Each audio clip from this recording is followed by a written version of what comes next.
আমরা ঠান্ডা মাথায় ভাবি না, ঠান্ডা মাথায় ভাবতে হবে, ধৈর্যশীল হতে হবে। ইন্নামা সাবরু ইনদা সাদামাতিল উলা। বিষ্ণু বলেছেন, বিপদের প্রথম ধাক্কায় যে সবর ধারণ করতে পারে সেই তো সবুর। এজন্য বিষ্ণু দোয়া করতেন, আল্লাহুম্মা জাআলনি সাবুরা, আল্লাহ আপনি আমাকে ধৈর্যশীল বানান। ওয়া জাআলনি শাকুরা, আপনি আমার শুকরগুজার বান্দা বানান। বিশ্বনবীর যে ধৈর্যশীল, বিশ্বনবীর যে শুকরগুজার পৃথিবীর কেউ আছে? কথা বলেন। এমন তাবৎ কোনো অত্যাচার নাই যে অত্যাচার বিশ্বনবীর উপর করা হয় নাই। বিশ্বনবী মক্কার জামিনে যখন দাওয়াত দিতে লাগলেন, ওনারে পাগল বলা হতো, বলা হতো তুমি পাগল, বলা হতো মুহাম্মদ একটা কবি, বলা হতো মুহাম্মদ হচ্ছে গণক। বিশ্বনবী যখন রুকু দিতেন, সিজদায় চলে যেতেন, উটের পচা নারী ভুড়ি এনে বিশ্বনবীর কাঁধে ফেলে রাখা হতো। বিশ্বনবীর গলার মধ্যে রশি ধরে টান দেয়া হতো। কয়েকবার বিশ্বনবীর এই ঘাড়ের এই চামড়া ছিঁড়ে গিয়েছে, একবার চাদর টান দেওয়ার কারণে, আরেকবার রশি টান দেওয়ার কারণে।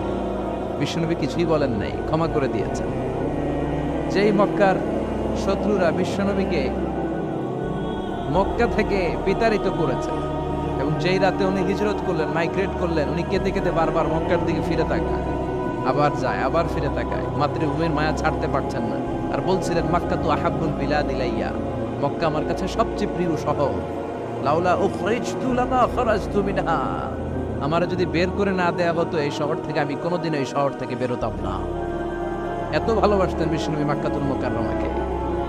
ধৈর্যশীল ছিলেন। এত অত্যাচার অনাচারের পরে যখন মক্কা বিজয়ের ক্ষণ আসলো, এই মক্কাকে বিশ্বনবীর করতলগত করে দিল কে? ফাতহে মক্কা হলো। বিশ্বনবী চাইলে পিষে পিষে প্রতিটা কাফের মুশরিককে শেষ করে দিতে পারতেন, ঠিক কিনা? কিন্তু বিশ্বনবী বললেন, লা তাসরিবা আলাইকুমুল ইয়াউম ইযহাবু আনতুমুত তুলাকা, কোনো রিভেঞ্জ চলবে না আজকে, কোনো প্রতিশোধ নাই।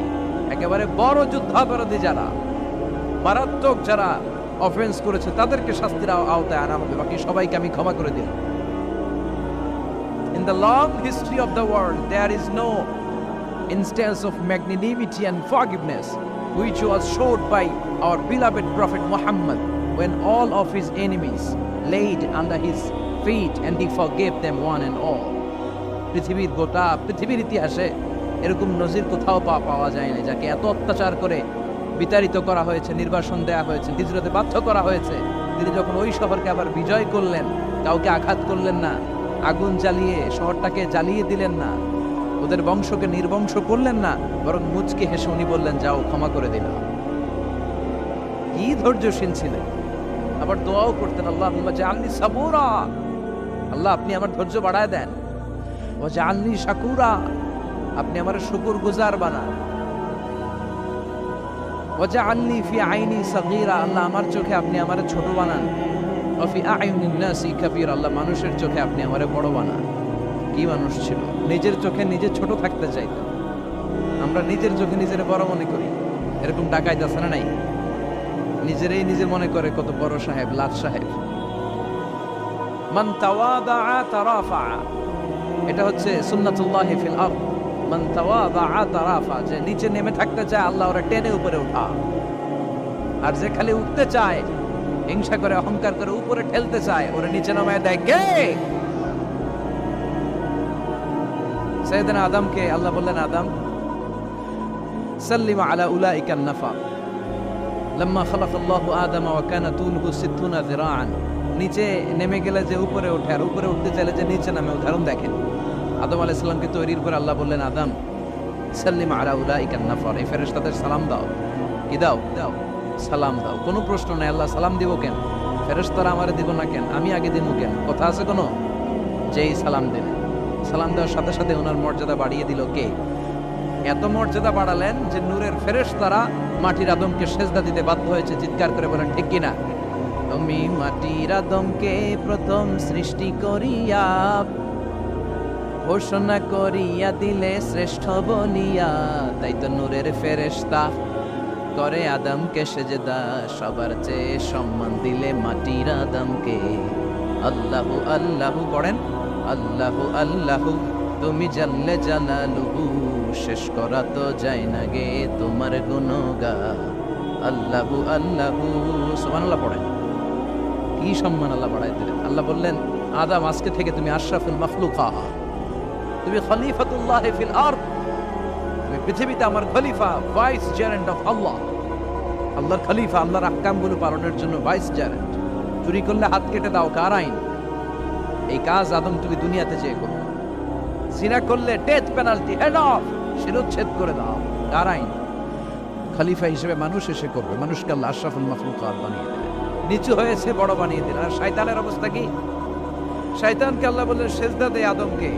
শয়তান যুক্তি দাঁড় করিয়েছে, খালাকতাহু মিন তিন, খালাকতানি মিন নার ওয়া খালাকতাহু মিন তিন। আল্লাহ, আপনি আমারে বানাইছেন আগুন দিয়া, কি দিয়া? আগুনের ধর্ম উপরের দিকে উঠছে, আর মাটির ধর্ম সে নিচে পড়ে থাকে, আমি কেন সেজদা দেব?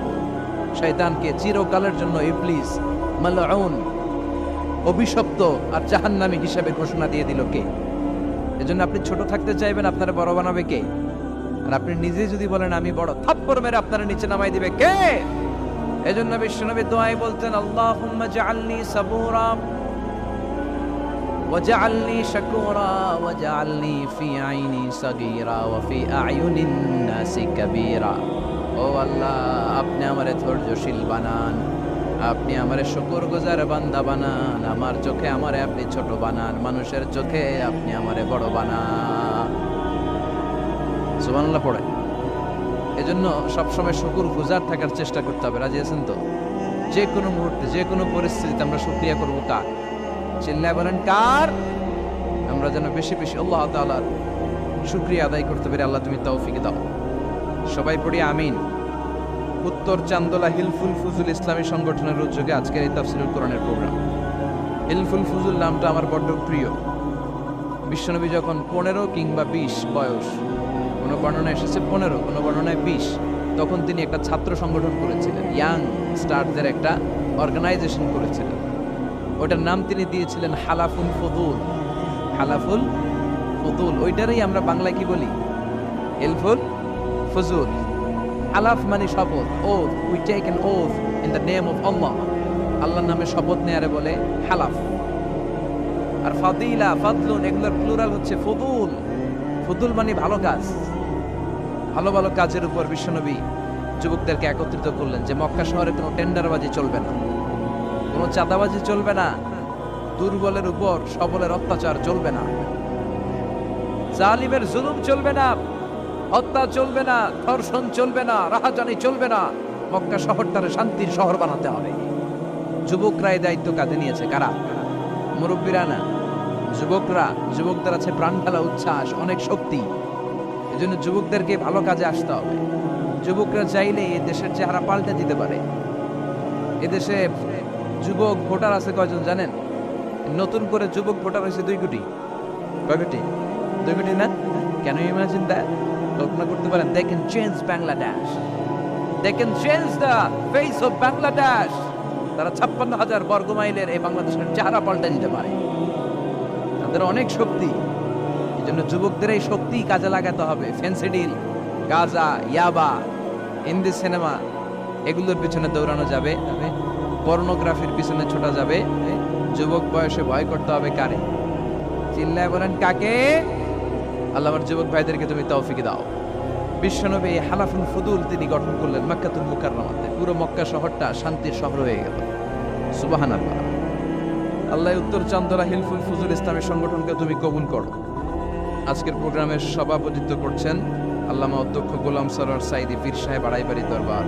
আমার প্রিয় নানা ভাই আলোচনা করেছেন, বয়ান করেছেন। আল্লাহ নানা ভাইকে কবুল করুন। নানা ভাইটা একটু ইয়াং হয়ে গেছে না? অনেক জায়গায় লোকজন খুব বিভ্রান্তিতে পড়ে যায়। ঘটনা কি?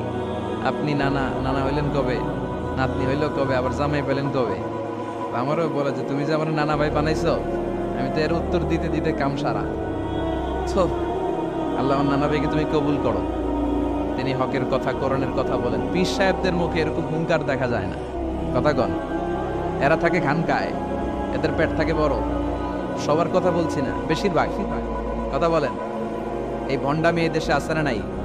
দো দেল বান্দা কালমা চোরে, না পায় শ্মশান না পায় গোরে, দিন থাকিতে আয়রে পথে ছাইড়া দে ভণ্ডামি, ভণ্ডামি ভণ্ডামি ভণ্ডামি, ছাইড়া দে ভণ্ডামি। আছে না নাই? নামাজ কালাম পড়ে না, ইবলিশ শয়তানের নানা। আছে না? নামাজ নাই, রোজা নাই, নাচানাচি, নাচ গান, গোসল করে না, সারা বছরে করে একবার, ওই গোসলের পানি মুরিদরা খায় ফেলায়। আছে না নাই? নামাজ রোজা করে না, ইবলিস শয়তানের নানা, ধর্মের একখান খুঁটি ধইরা কয়দিন করবা হয়রানি। ভণ্ডামি ভণ্ডামি ভণ্ডামি, ছাইড়া দে ভণ্ডামি, ঠিক কি না?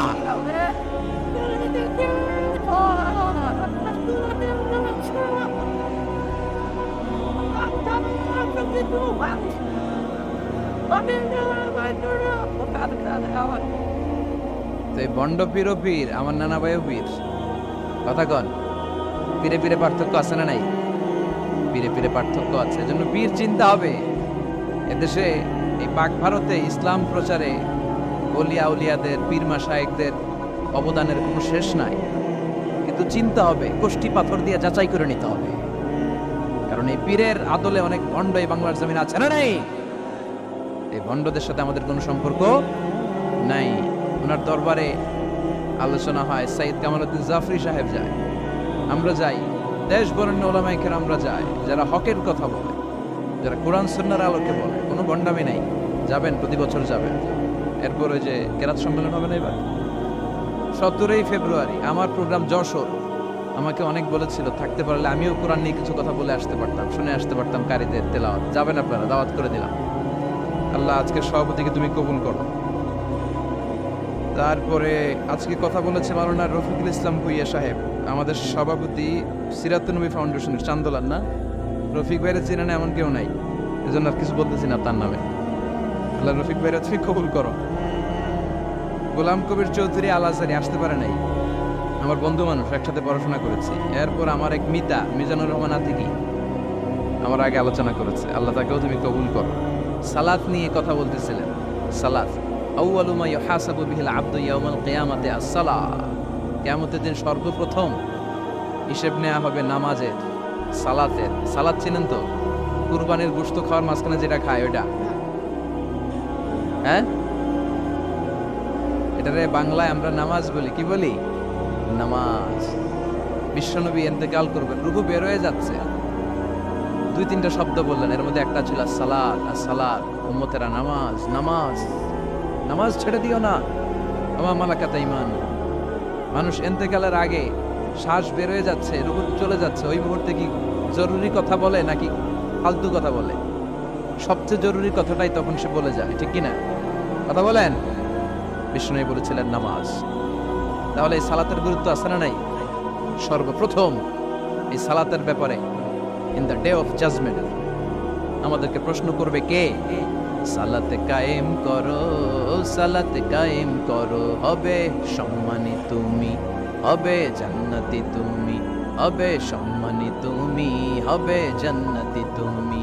দিবে কাল হাসরে শীতল ছায়া হারশে আজিম, রব্বিয়াল আলা রব্বিয়াল আযীম, রব্বিয়াল আলা রব্বিয়াল আযীম। সুবহানাল্লাহ পড়ে।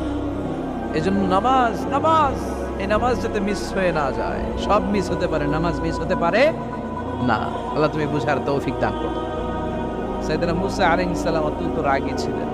উনি একবার এক থাপ্পড় মেরে ফেরাউনের বাবুর্চিকে দুনিয়া থেকে বিদায় করে দিয়েছেন। আরেকবার আরেক থাপ্পড় মেরে সাইয়েদনা মালাকুল মাউতের চোখ বন্ধ করে দিয়েছেন। উনি রেগে গেলে ওনার মাথার চুলগুলো ওনার টুপি ভেদ করে উপরের দিকে এরকম খাড়া হয়ে দাঁড়িয়ে যেত। মাঝে মাঝে শব্দ লোকের দরকার আছে না নাই? কয়েকটা ক্যারেক্টার আছে, যেমন সাইয়েদনা ওমর ফারুক, সাইয়েদনা মুসা আলাইহিস সালাম, ওনাদের মুখের চেয়ে লাঠি চলতো বেশি। মাঝে মাঝে লাঠি চালানোর দরকার আছে না নাই? আদবের লাঠি সবসময় মাচায় তুলে রাখলে চলবে না। ওমরে ফারুকের এমন হাইবাত ছিল, বিষ্ণুনবীর স্ত্রীরাও ওমরে ফারুককে ভয় পেত, মুনাফিকরা ওমরে ফারুককে ভয় পেত, এমনকি শয়তানও ওমরে ফারুককে ভয় পেত। বিষ্ণু বলতেন, ইয়া ওমর মা সালাকা শাইতানু সালিকান ফাজ্জান ইল্লা সালাকা ফাজ্জান গায়রা ফাজ্জি। ওমর, শয়তান যদি তোমারে কোনো রাস্তা দিয়ে হাঁটতে দেখে, শয়তান ওই রাস্তা রেখে দিয়ে অন্য রাস্তা দিয়ে হাঁটে। সুবহানাল্লাহ। আসতে বলেন। প্রভু তুমি বলেছ রাসূল দেবে না, বলনি দেবে না ওমর, বলনি দেবে না হামজা তারি, খালিদ বিজয়ী সমর, ওরে প্রভু তুমি বলেছ রাসূল দেবে না, বলনি দেবে না ওমর, বলনি দেবে না হামজা তারি, খালিদ বিজয়ী সমর, প্রভু তুমি বলেছ রাসূল দেবে না। আল্লাহু আকবার পড়েন। কি ওমরে ফারুক, মুনাফিকরা ভয় পাইত, বিশ্বনবীর স্ত্রীরা ওনারা দেখে ভয় পেতেন, শয়তানও ভয় পেত। ওমরে ফারুকের অভ্যাস ছিল মুখের আগে লাঠি চলতো বেশি। সুবহানাল্লাহ পড়েন। আমরা যারা ইমাম সাহেব তারা একামত হলে কেবলামুখী হয়ে দাঁড়ায় থাকি না? একামত চলতেছে, ইমাম সাহেব কোন দিকে দাঁড়ায় থাকে?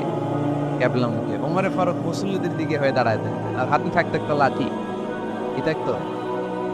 কাতারকে বাঁকা করতেন, পিঠায় সোজা করে দিতেন, এই সোজা করো, ইস্তাউ আকিমু সুফুফাকুম ওয়া'তাদিলু। এই ছিলেন ওমর। এজন্য বিশ্বনবী বলতেন আশাদ্দুহু ফি আমরিল্লাহি ওমর, আল্লাহর দ্বীনকে আল্লাহর জমিনে বাস্তবায়নের জন্য সবচেয়ে কঠোর সাহাবী হচ্ছে ওমর। সবাই আবু বকরের মতো হলে চলবে। আরহামু উম্মতি আলা উম্মতি আবু বকর, আমার উম্মতের মধ্যে সবচেয়ে রহম দিলের সাহাবী হচ্ছেন আবু বকর। সাইয়েদনা আবু বকরের দিলটা, হৃদয়টা এত নরম ছিল, উনি যখন নামাজে দাঁড়াতেন উনি কান্নার কারণে তেলাওয়াতের আওয়াজ পিছনে মুসল্লিরা শুনতে পেত না। রজুলুন আসিফ, কোমল হৃদয়ের মানুষ, এত ভদ্র হৃদয়ের মানুষ, এত প্রিয় ছিলেন আল্লাহ তাআলার কাছে। বিশ্বনবী মেরাজ থেকে যখন আসলেন, এসে ঘটনা বর্ণনা শুরু করলেন, আমি মক্কা থেকে ফিলিস্তিন গিয়েছি, ফিলিস্তিন থেকে দূর পাহাড়ে উঠেছি, সেখান থেকে 7 আকাশ পাড়ি দিয়ে আল্লাহর আরশে গিয়েছি, জান্নাত জাহান্নাম দেখেছি, আবার ফজরের আগে ফিরে এসেছি। আবু জাহেল, উতবা, সাইবা, ওয়ালিদ ইবনে মুগিরা জানতে, ওরা কয় এতদিনে একটা পাইছে, একটা ইস্যু পাইছে, এই ইস্যু দিয়া মুহাম্মাদের বিরুদ্ধে যত বদনাম রটানো যায় আমরা রটাবো। সর্বপ্রথম যে ধরছে বিশ্বনবীর সাহাবী আবু বকর, যে বলে আবু বকর দেখো তোমার বন্ধু এতদিন যা বলতো মেনে নিতাম, আজকে সে কি বলে, সে তো পুরো পাগল হয়ে গিয়েছে। নাউজুবিল্লাহ পড়েন।